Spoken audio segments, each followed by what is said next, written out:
Hindi ko po alam na nagkatay sila ha. Hindi ko po alam. Basta kasi pagka yung kailangan ko ng atay for the dog, humihingi po ako doon. Parati ko pong sinasabi, kung may extra lang. Kasi alam ko naman pong ginagamit to sa sauce. 'Di ba? Parati ko pong word, kung may extra lang. Kasi baka na naman yung ating mga basher dyan. Hindi na kami po'y umaasa lahat kay ka-farmer. Grabe naman po. Hindi naman po ganun.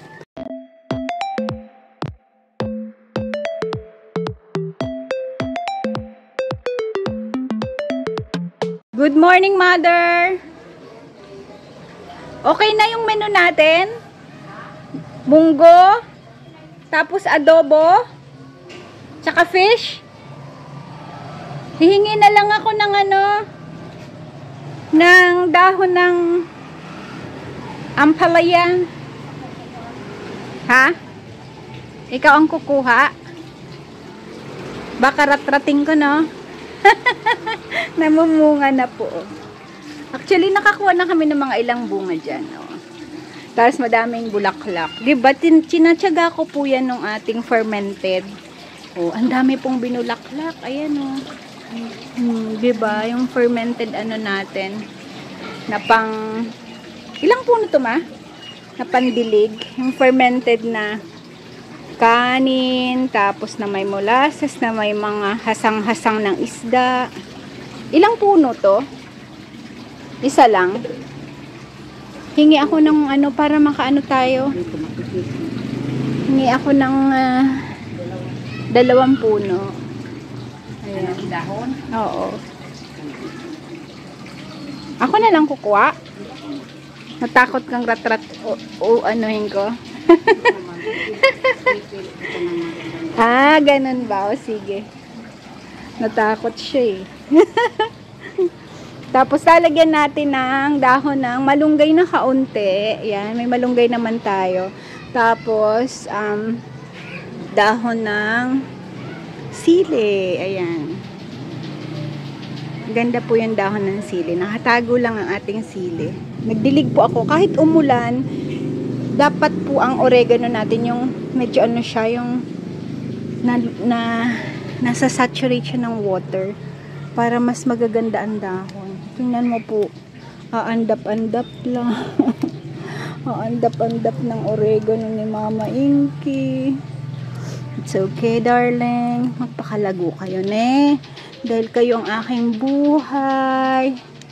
Magpakalago ang mga bebe ko. Napahingi ako, be. Pasensya na. Maliit ka pa lang, kinukuha na kita. Sorry. Sorry. Salamat sa kagalingang bigay mo. Yan po. Tayo ay kukuha.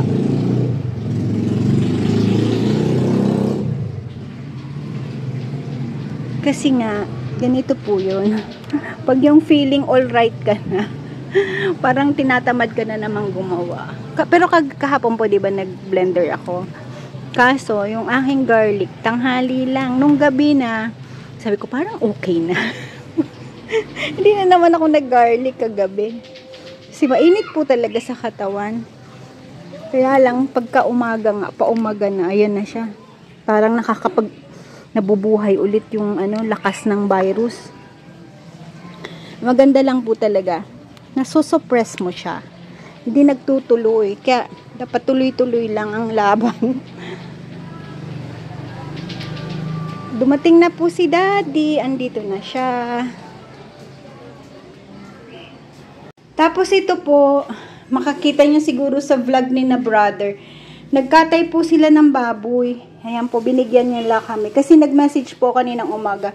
Sabi ko, kung may extra atay na sobra na pang sauce, ako hihingi ulit ng atay. Kasi po, diba si Bella, kailangan niya po ng iron. Although nag-iron na po siya. Ngayon, atay pa rin ang pinapakain ko sa kanya na rich in iron na pagkain. Kasi nga po, may spot pa rin ng blood na nakakalungkot kasi after the medication, tapos parang na-stop po yun, no? Na-stop siya. Tapos, ngayon, nakakita na naman akong blood. Sabi ko, oo. Parang digging deeper. Kasi, tapos na po nung medication niya. Dapat, kung ano, tapos na yun, di ba po? So, pero ang lakas na po niya. Nakikipag-away na nga eh. How's the trip? Ayan po ang daddy. Napuyat? Puyat ba doon? Kwentuhan? Grabe. Anong oras ka natulog? 2 o'clock. It's okay. Ako din. Nagpuyat. Nagbasa ako ng nagbasa. Tina, you say, good morning, daddy. Kiss mo, daddy, Tina. Tina, kiss mo, daddy. Ay, Tina. Love, daddy, love, daddy. Namiss ka niyan. Daddy, parang naaway pa natin ni ano yan. Ni Bella. Parang mabubuang-buang na naman ang Bella na. Bully po yun. May shoes. Love yan. Love. Daddy, love, daddy. Babe! Love, daddy. Halika, daddy. Halika na hanggang saan siya. Ay. Ayaw. Bye-bye. Magluluto na ako. Dito na po tayo sa kitchen because it's already 10 o'clock. Eksakto. 10 o'clock. Sabi ko nga po sa inyo, ito kami ngayon, Munggo. Munggo is the day. Yan. Munggo po kami. Tapos, lalagyan natin yan ng dahon ng ampalaya from the garden. Dahon ng malunggay from the garden. Tapos, dahon ng sili from the garden. Tapos, inaayos-ayos ko na po yung pagtataniman namin ng mustasang pending na mustasa project. Kasi po, alam naman natin ang ating, tingnan niyo po ang aking kamay. Kung nakikita niyo po yan yung dito. Yung parang may maitim na side. Hindi ko po alam kung kita sa camera. Basta, yan po yung masakit na part. Kaya hindi na po ako pwede magkulkul. Napakabigat na mga bagay-bagay. Yan. Tapos ito po, mag-adobo tayo. Naglabas po ako ng chicken. Chicken adobo, pork chicken adobo na lang po siguro. Tingnan po natin to. Laman ata. Parang gusto ko Shanghai. Ayan. Tapos, yung kanin po namin, yung ibabaw niya parang nagtutubig. Sabi ko, time siguro kailangan pakuluan ko po to. Kasi mapapanisin na to. Siguro, hindi ko po alam nung isang araw, medyo napanisan kami gawa ng nagmami. Oo, yung tira, nagmami po kami noon. Yung tirang konting kanin, hindi na i-transfer. So, parang nag 2 days siya dito. 1.5 day. Hindi po namin naubos yung kanin namin. Hindi ko po na i-transfer. Kaya ayun. Pagka ganun po nasimula na ng panis, tuloy-tuloy na, no? Hindi naman panis na panis, pero alam niyo po yun, yung parang may amoy-amoy na kaunti. Pero yung ilalim wala. Wala po. So, yun ang gagawin natin. Papakuloan ko po to ng vinegar with salt. Ito po yung badala ni brother. Kinatay daw niya po to kasi parang parang makapal na daw po yung balat. Yun po ang pagkakasabi niya sa akin. Kasi po baka hindi na to lumutong. Po siguro nasama na medyo matagal na ganyan. Matanda na siya, oh. Kita naman po siya, oh.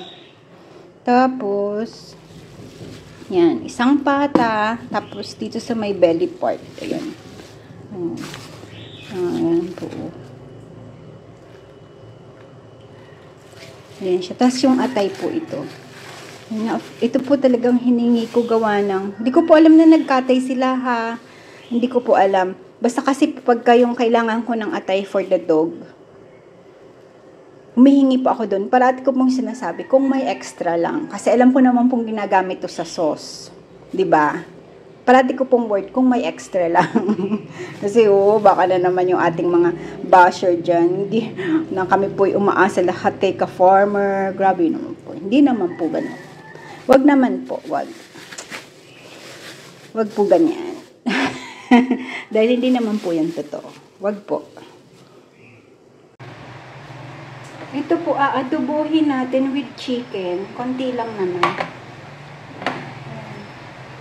Kuha lang po ako nung medyo may laman. Yan. Kasi medyo ano po, mataba-taba kaunti. Pero it's okay. I love it. Ako po gusto ko ng taba. Lahat kaming magkakapatid, love namin ng taba. Taba. Taba. Pero I love it. Masarap po yung mataba. Si Roberto ang problema natin ito. Nandiyan pa? Ha? Nandiyan pa? Sino? Kagay? Wala na, anak. Wala na, mas na. Sabihin ko sana mag-usya, mas galing na ba? Narinig ka niya? Para umabang buhay. Narinig ako? Siyempre. Oo, love ko yan eh. Love mo ba si Gaygay? Siyempre, papamaskuhan ko lang. Wow! Bibigyan Pero, ka na. Pero wag ibili ng sigarilyo ha. Ibili ng pagkain. may ano naman ang pamasko mo? Ano? May ano pala, ano ba tawag doon? May kondisyon. May kondisyon naman ang pamasko ni nanay. Ako magkano pa pamasko mo sa akin? Ay, Ha? wala naman akong ipapapamasko si Gaygay lang. Si Gaygay lang. Buti pa si Gaygay may pamasko. Yung anak wala daw. Sorry daw ang anak. Sabi ni mama, dapat nga akong pamaskuhan mo eh. Yan mo, mother. Yan mo, mother. Magkakaano tayo. Hindi naman ako. Ha? Baka. Basta good health lang tayo. Tapos maganda ang pagsasama natin. Kasi yan ako doon. Tama. Always, pinakamaganda talaga is always Yung pagsasamahan natin maganda. magandang samahan, happy everyday. Oo. Happy ka pala. Hindi ka na-stress. Gaygay? Wala na. Malis na. Sabi niya kasi pakialamera kayo. No, guys? Si Gay. Guy, may pamasko daw sa'yo si Lola, si Nanay. Gaygay? Wala na. Wala na. Nasisimulan kasi. Sabi niya, pinapakailaman mang paninigarilyo ko na eh. Pinapakailaman ang paninigarilyo ni Gaygay.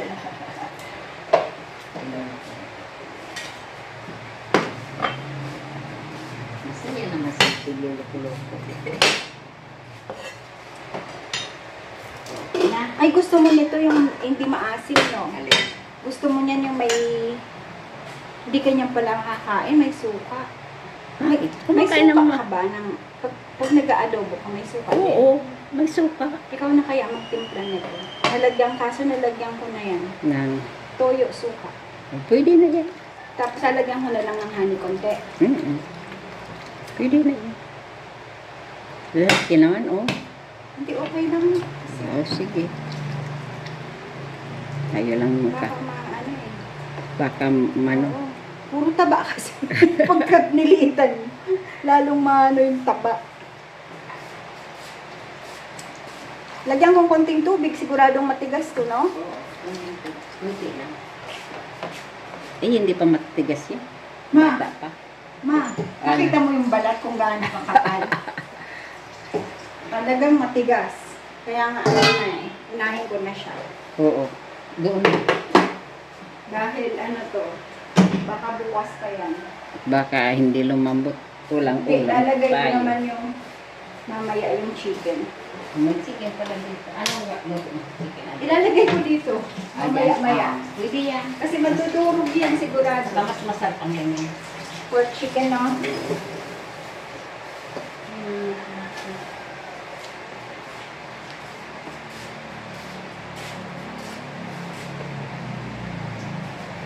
Na ano lang, panggisa-gisa. Saan mamaya? Wait lang ah. Mahaba pa. Kahit 11:30 ako nagsasain. Unahin ko na yung munggo. 10:30 pa lang.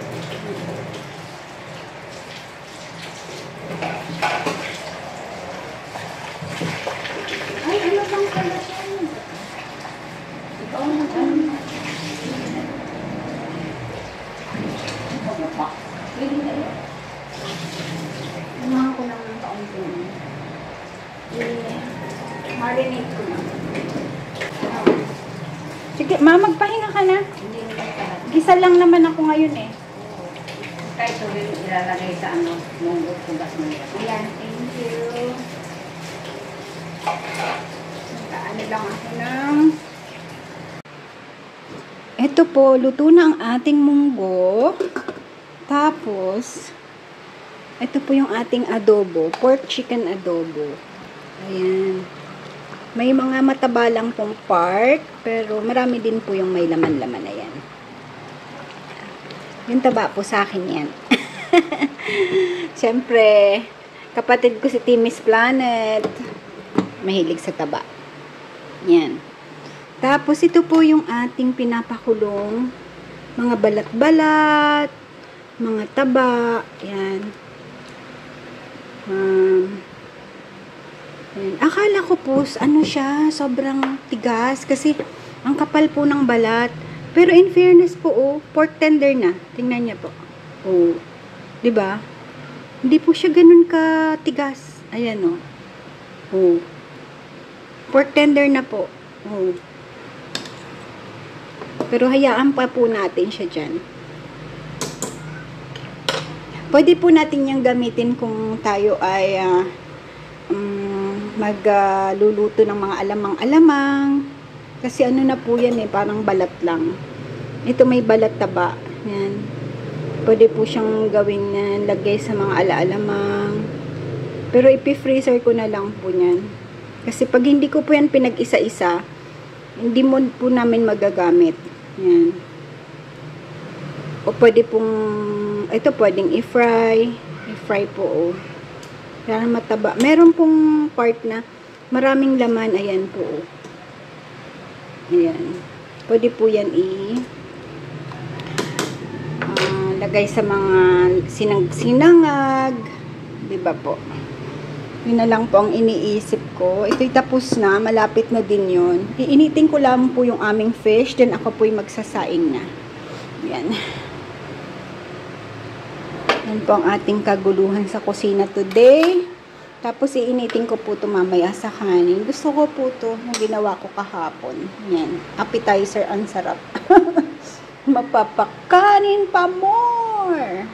Dito ko na po iinitin yung ating pinirito. No oil na po yan. Yung pinagisahan ko po ito ng munggo. Yan. Wala na. Basta initin ko lang siya parang pan-init lang. Ganun. Kasi po, para na saturated with oil na po yan, kaya kahit hindi na natin siya initin sa mantika, di ba? Sa pan na lang po yan. Mahinang apoy lang. Tapos, ako po walang kasama ngayong mga anak. Ako'y maghahanap ng mga anak. Saan ba mga baby ko? Na kay daddy. Ay. Daddy. Shh. Tina. No. Sleep lang. Tina. Oh, tulog. Aba, pati ang mga Where's your kuya? Where's kuya? Where's kuya? Wala. Alam niyo po, si Mingming parang natutong maglakwat siya. Wala po siya. May time talagang hindi namin siya mahanap. Tapos natuto po siyang umakyat ng bubong. Yan. Nanananglaw dyan sa bubong. Wala po, oh. Wala siya. Saan kayang sulok ng tulog? Wala po sa 2 kwarto. Siguradong wala kay mother. Ba talagang ang Mingming ko, ah? Haba. Ba kay mapalo? Problema niyan po yung pupunta sa ibang bahay. Tapos makakita ng isda. Pinalo. Yun ang problema. Oh. Wala, oh. Saan kaya ang bruho? Wala ang anak ko, ah. Mikot na po ako ng bahay. Ay. Andyan lang yun. Init Abutin lang natin. Ako po'y magsasaing na din. Taasan ko na ng apoy. Para matapos na ako dito. At magluluto pa po ako dito din. Luluto ko yung atay. Ano lang naman po yung pakulo lang. Pare, ako'y makapagpahinga ng kaunti bago ako'y kakain. Wala ang mingming ko Kain po tayo. Adobong Chinese style. May asukal konti. Ayan. Munggo. Yung fish natin. Ito yung alamang na maraming kamatis. This one is the garlic. Garlic tayo, mother. Garlic tayo. Kain po tayo. Seasons are not always the same. One harsh season is always followed by a more gentle one. So, in times of problems, do not lose hope. Something good will come out. Be brave, be strong. Just pray and trust to God. In God, nothing is impossible. Thank you for watching. Please like, subscribe, push the